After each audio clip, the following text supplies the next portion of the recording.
Hey, this is Mark with the Practical Still. We're going back to the bottle on some scotch. This is a Laphroaig 16-year-old. If you remember from the open the bottle, I was pretty excited for this one. I am a gigantic Laphroaig fan. Not only that, my wife's a gigantic Laphroaig fan. So when you come across something like a Laphroaig 16, which frankly, I didn't even know was a thing until I just noticed it on a shelf, you kind of got to try that one out. We were really pleased with it when we first opened it, but I'm going to tell you something about some of these scotches. They get a little air on them for a few weeks in the bottle, and oh man, they change completely. As much as I liked this when we opened it, I'm absolutely in love with it now. It was pricey. At 130 bucks, it's a lot. But it's 48% alcohol by volume, so it's got some heft left. It doesn't talk about non-chill filter or unchilled, as the Scotch would say, or natural color, but it's hard for me to think that there's any coloring in this, given its color and age.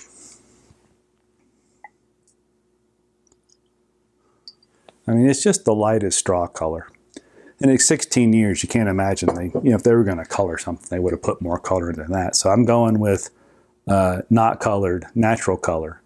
And I don't know about the non-chill filter. I'm thinking it's probably chill filtered like the 10-year-old is. Oh God, if you like peated whiskey, this one's for you. It is just, I think the peat is around 55 parts per million, which is not gigantic, but something about that extra age. And it's aged the whole time in ex-bourbon barrels, so no sherry here. It's all ex-bourbon barrels for 16 years in that briny, salty environment of Islay, that small island.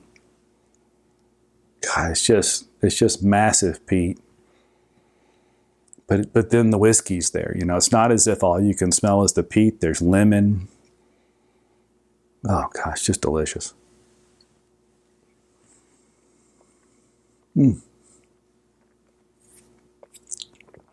Oh man. It's all peat. And it's funny, you wonder, how can I taste something that honestly tastes like a big rubber hospital's on fire in the middle of the ocean with salt poured all over it? That doesn't sound tasty, but when you taste it, it is absolutely delicious if you like peated scotch. And I think maybe it's genetic. I don't think people acquire a taste of peated scotch. I think you taste it, you like it, or you don't. You may not know why you like it. You may be confused as to why you like something that tastes like licking a hospital floor. But if you like it, it is just so glorious. And this is a very beautiful example of that. It is pricey. I paid $130 for that bottle. I'm still going back and forth. The 10-year-old Laphroaig cask strength is non-chill filtered for sure. 6 less years of aging, but the mouthfeel to me is a little bit more engaging than the 16-year-old, but the flavors of those extra 6 years is tough to argue with.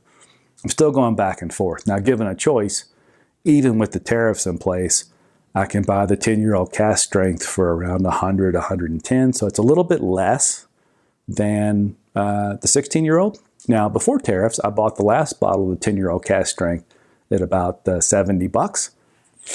All day long, I'd probably go cask strength. But again, I'm swimming in the same pool. I'm getting the lovely peat. I'm getting the funkiness of a Laphroaig.